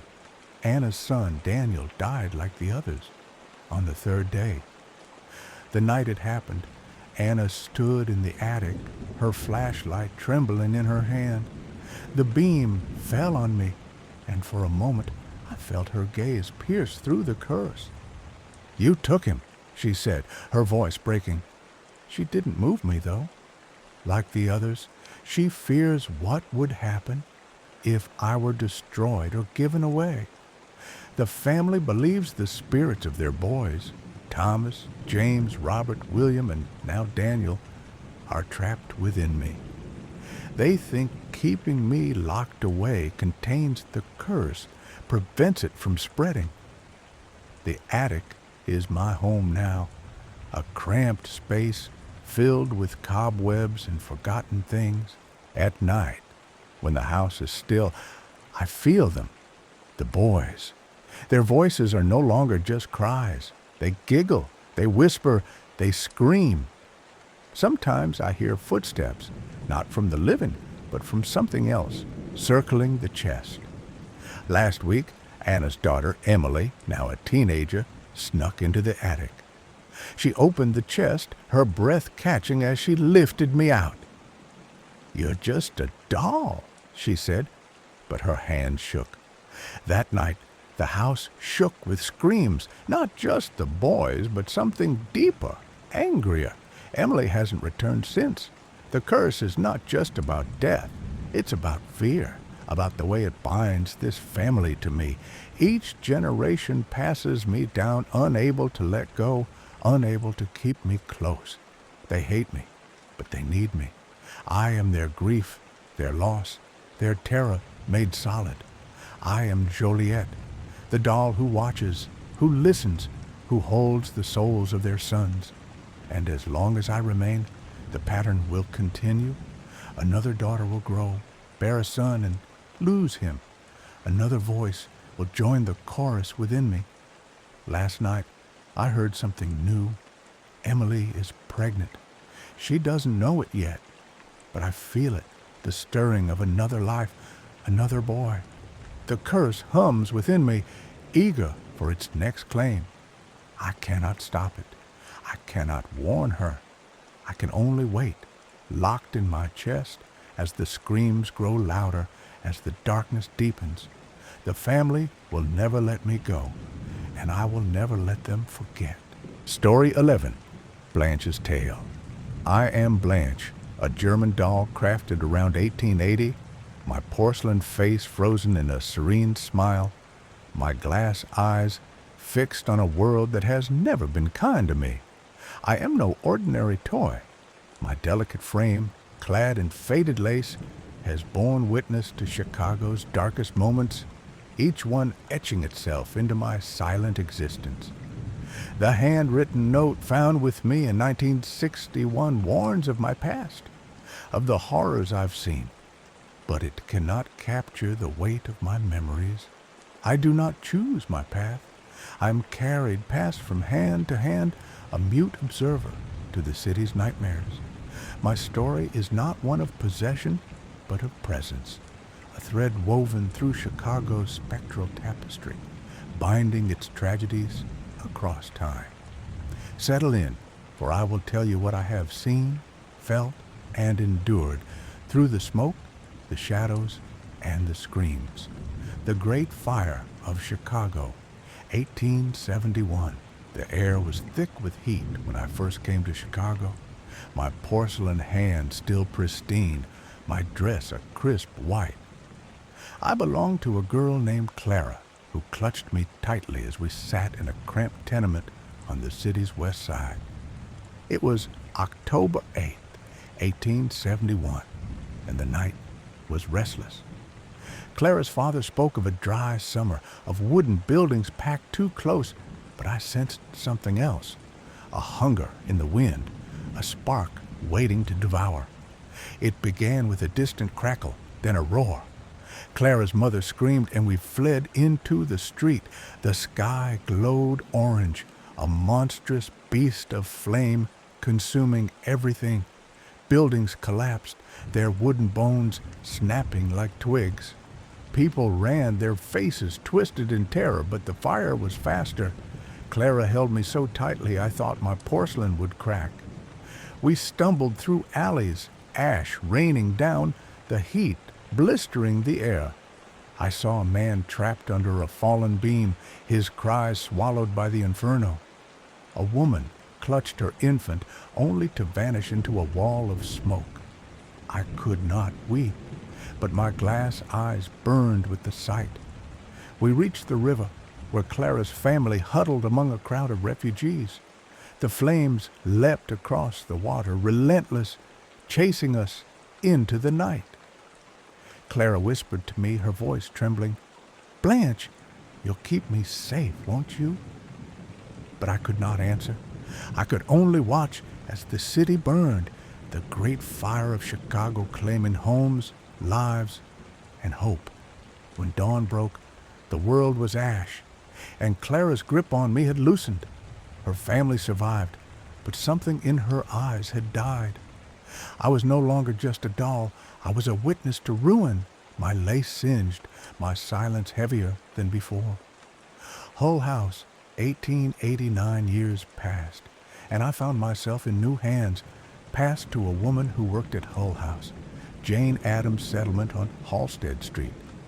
The house was a beacon for the desperate, immigrants, widows, the broken, yet it carried a shadow I could not ignore.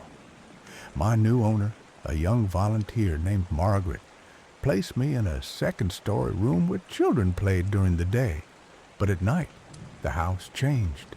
The air grew thick, and the walls seemed to whisper. It was there I first saw him, the boy. He appeared in the corner of the room, small and pale, his clothes tattered, his eyes hollow. He did not speak, but his gaze fixed on me as if he knew I could see him. Margaret never noticed him, but the other children did. They'd stop their games, staring at the empty corner, their faces pale. One girl whispered of a boy who died in that room years before, crushed when a poorly built tenement collapsed nearby. I sat on a shelf, my glass eyes locked on his flickering form night after night. He never approached, but his presence pressed against me, a cold weight that made my porcelain feel brittle. One night, Margaret stayed late, sorting papers by candlelight. The boy appeared closer than ever, his shadow stretching across the floor. The candle flickered, though no breeze stirred the room. Margaret's hands trembled as she dropped her pen, her breath catching. She looked up, and for a moment I thought she saw him too. But she grabbed me from the shelf, muttering about needing to leave, and fled the room. The boy's eyes followed us, and I felt his gaze like a splinter in my core.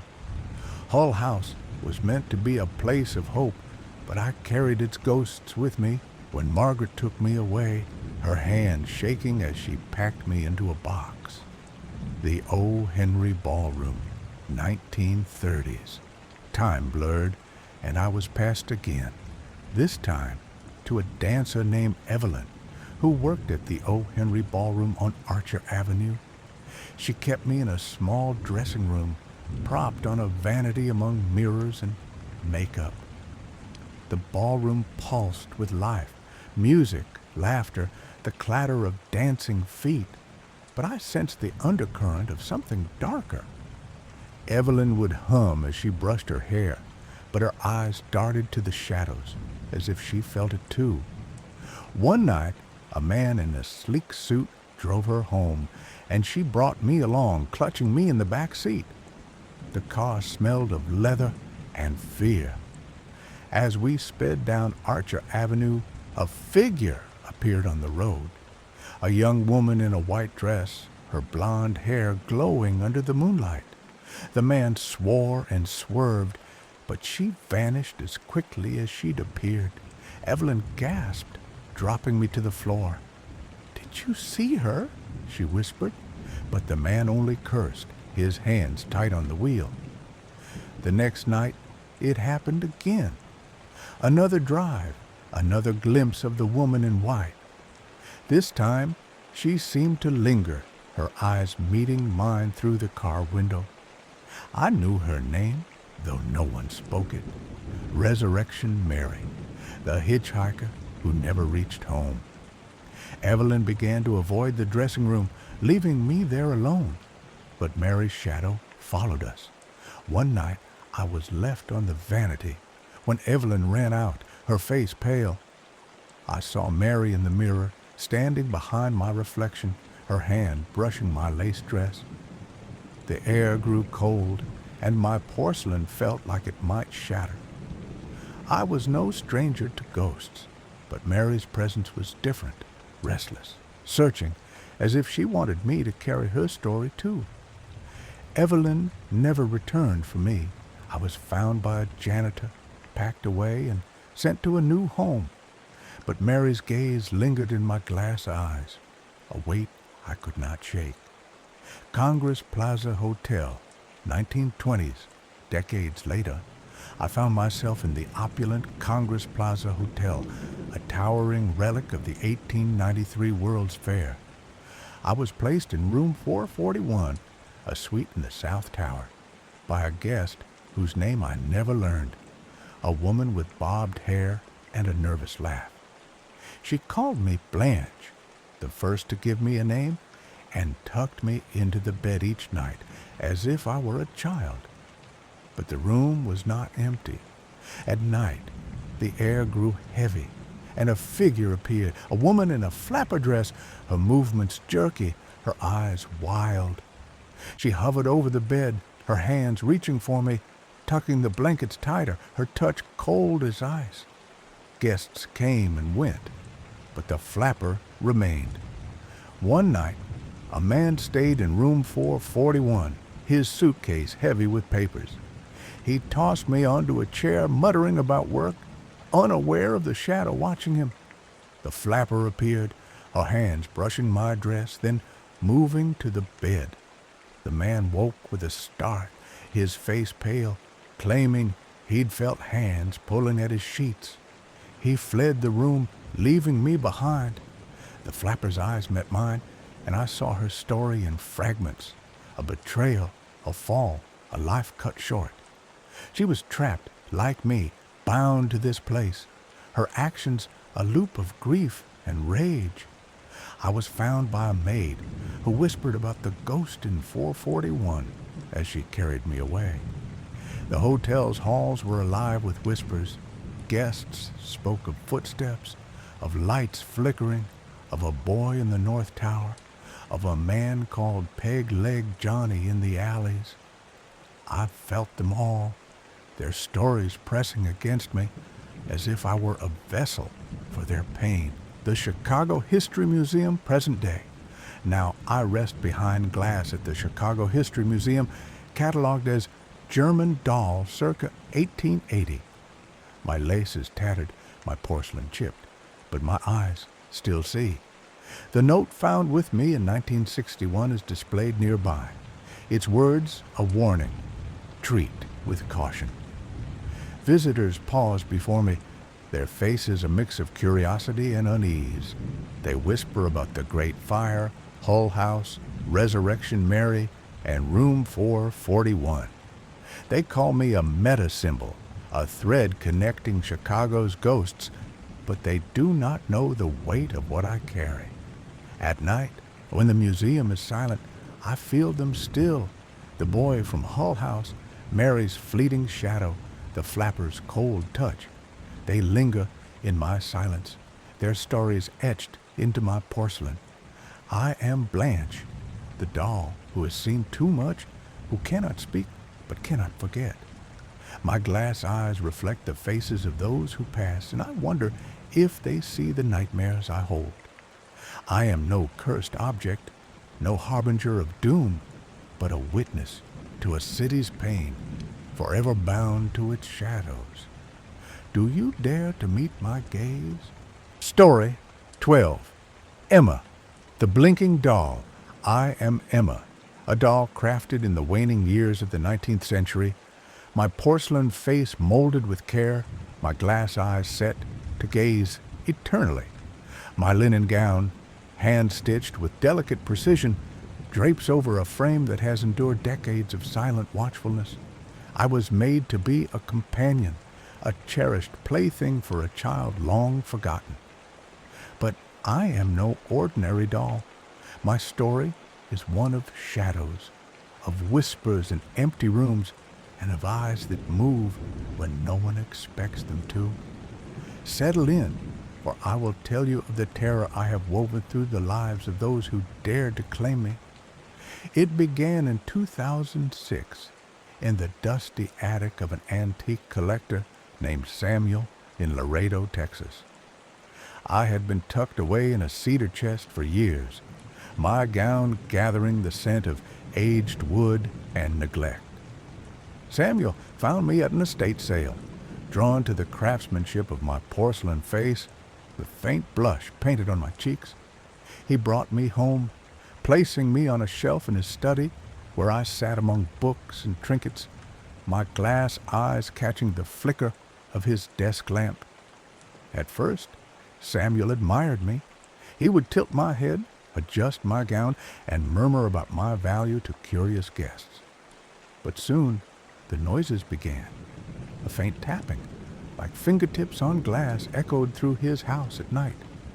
He thought it was the pipes, the settling of an old home.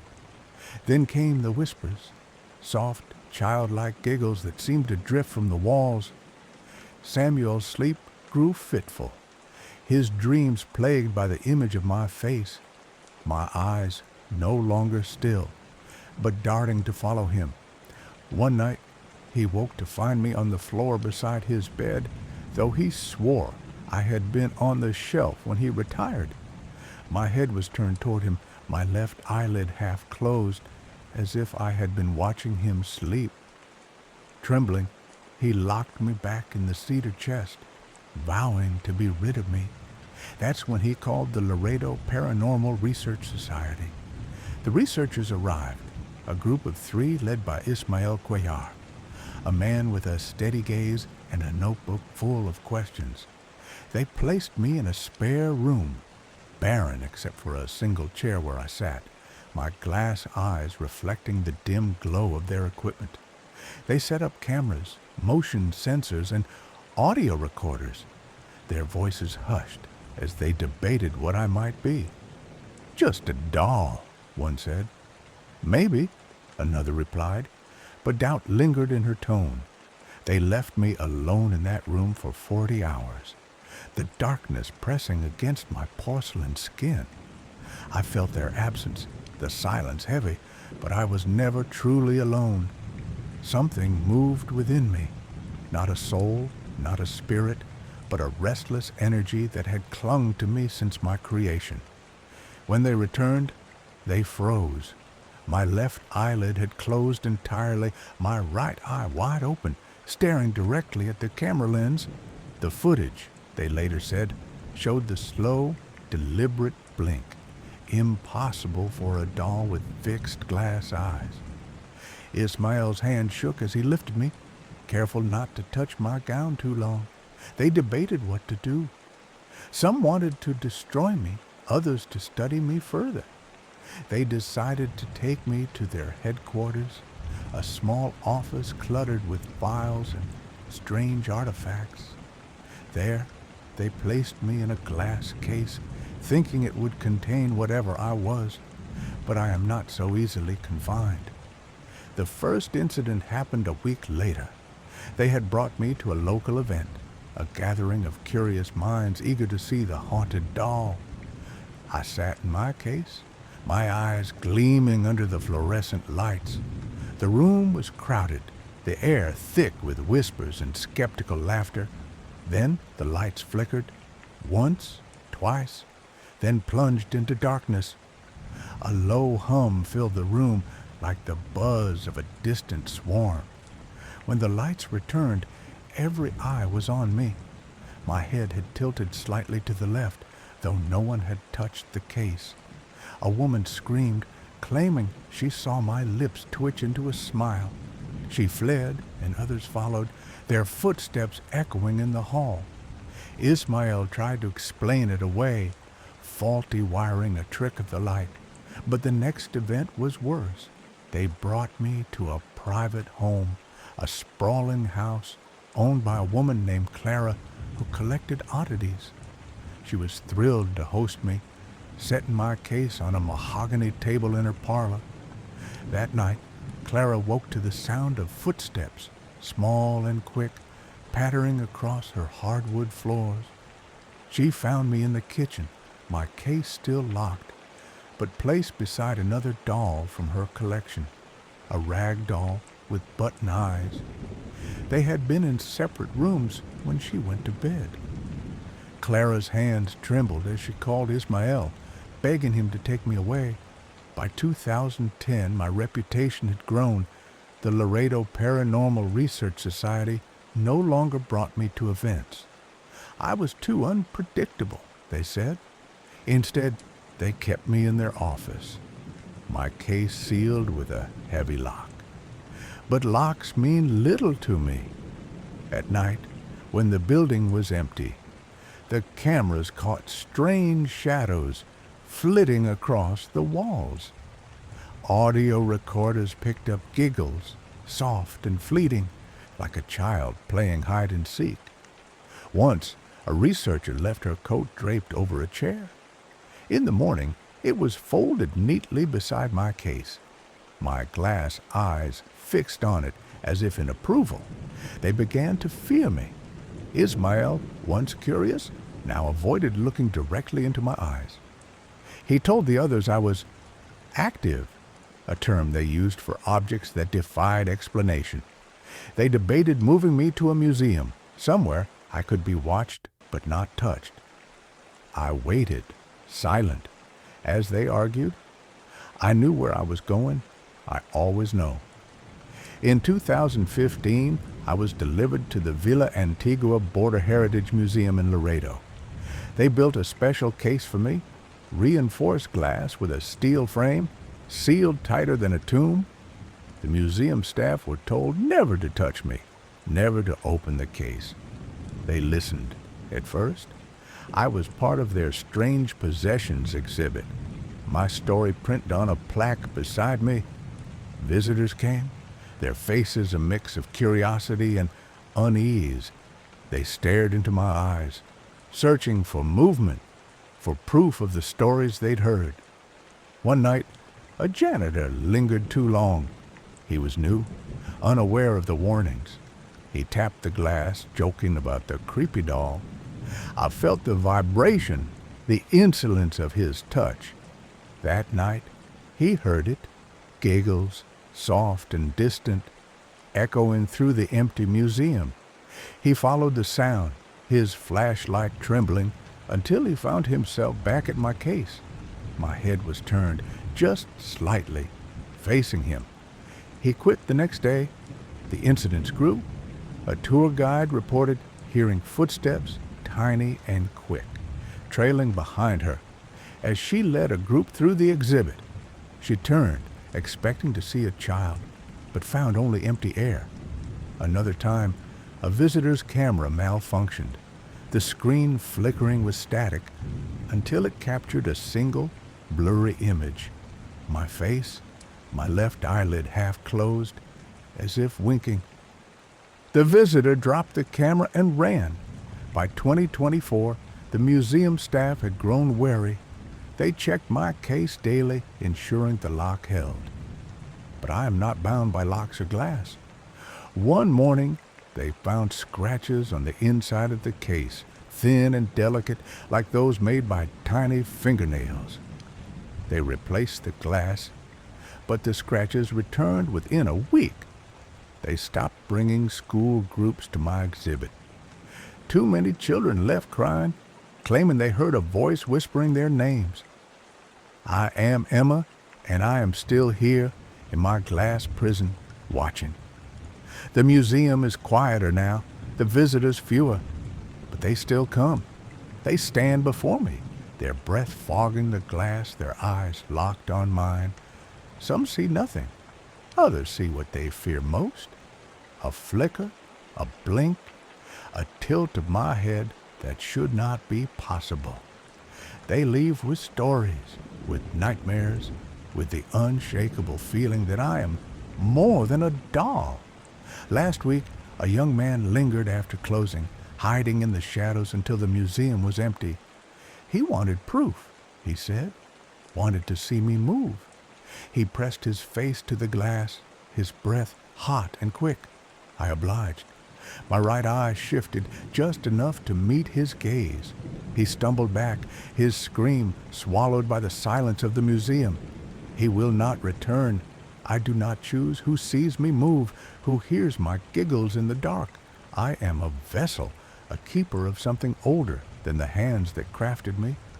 My glass eyes see more than you know, and my porcelain heart holds secrets you cannot fathom. Come to the Villa Antigua Border Heritage Museum. Stand before my case, look into my eyes. You may see nothing, or you may see me blink. And if you do, you will carry my story with you, a shadow that clings to your dreams, a whisper that follows you home. I am Emma. I am waiting.